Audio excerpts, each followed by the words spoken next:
Hello friends, we're here today in the first chapter of 1 John, and the purpose was because that there were people leaving the church. They were going back to Judaism, and he is reinforcing what Christianity is about and why they believe it. It's going through all the letters of Paul and Peter, and I forgot how much I love reading the words of John.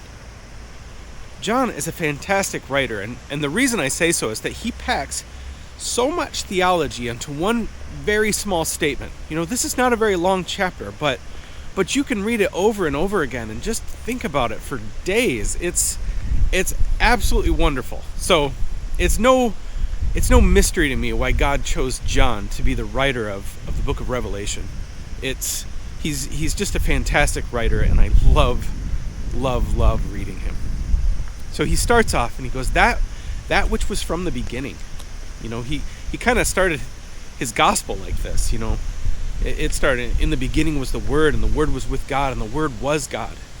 And this one he's saying, that which was from the beginning. God existed. He's making a very important statement here, that the things that he is proclaiming here is not something that was made up. It's something that predated him, but not just predated him. It predated the forefathers. It predated the Old Testament. It predates time. He's saying that which was from the beginning, God, the creator of everything, set into motion this plan of the gospel, and it comes in its culmination to this time right now.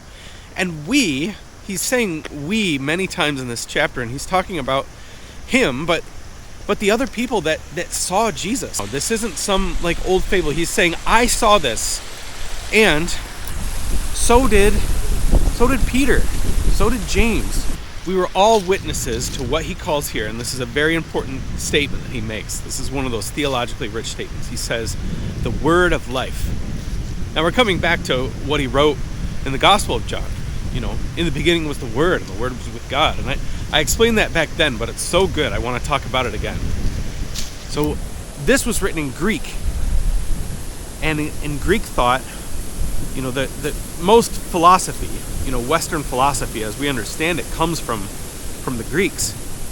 And the Greeks would always try and get at the purpose. You would say, what's the purpose of this thing, anything? And they would say, yeah, but what's the purpose behind that? And what's the purpose behind that?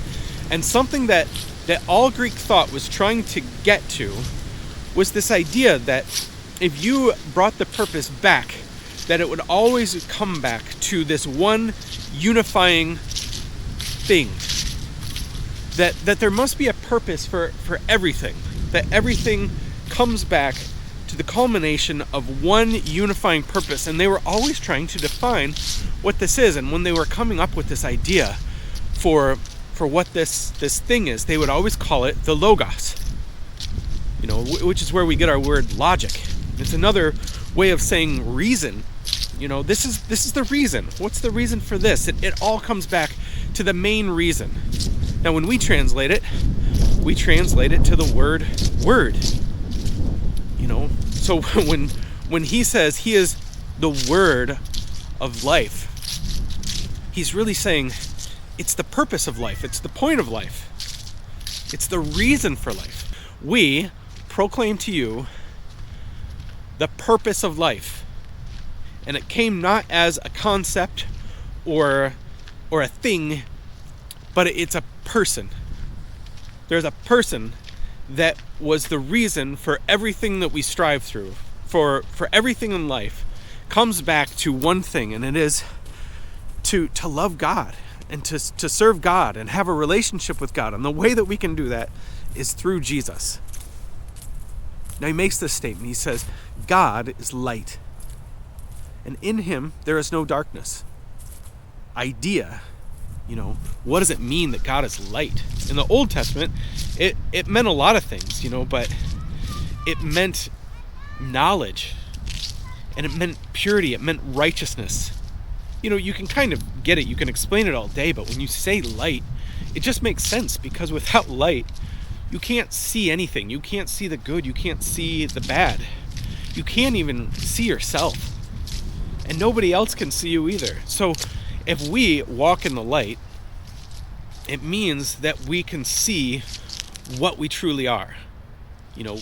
God is the light. So through him, we can have an understanding of ourselves. Now, one thing that light really does well is it shows how things are right, but it also shows how things are wrong. There's a restaurant that I really like in the Detroit area, and the light is so dim, and everybody looks so good.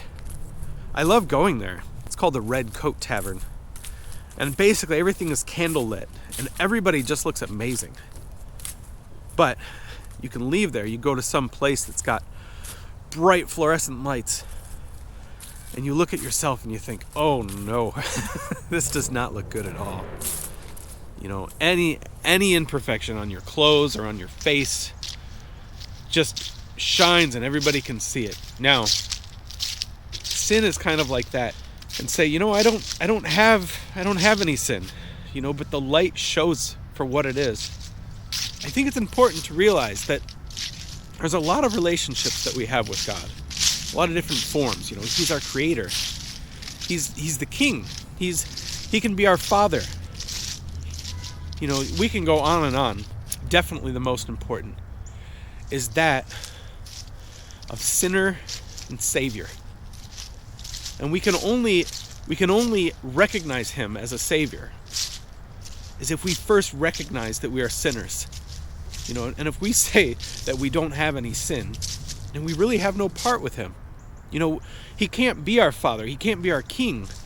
He can't be our God unless we first acknowledge that we are sinful and that he needs to save us.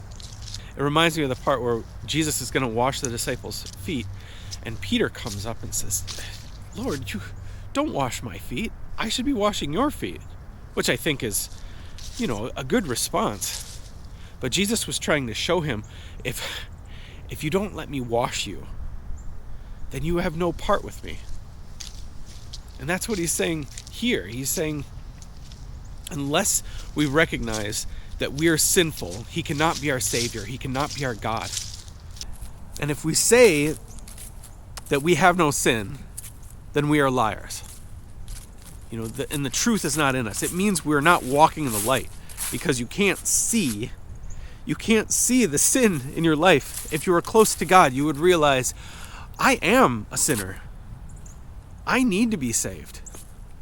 And so many people I talk to, the reason that they don't accept Christianity is because they really don't see the point. They don't see their lostness. They don't see their darkness. They don't see their sin.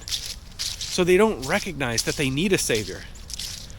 And the closer you can get to God, the more you can understand that.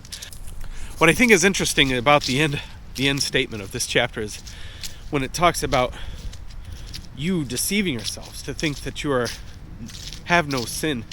I used to think it just said, if you say you're not without sin, you're a liar.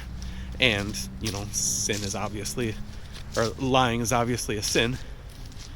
But at the end it says something even worse. It says, if you say that you are without sin, you are making God a liar. And that's far worse. Because God says that we are depraved.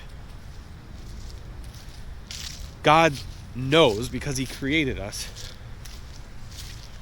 that we can have no salvation outside of his sacrifice. Because we are sinful at our very core, and we need him.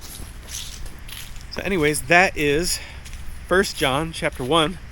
Have a great day. Bye.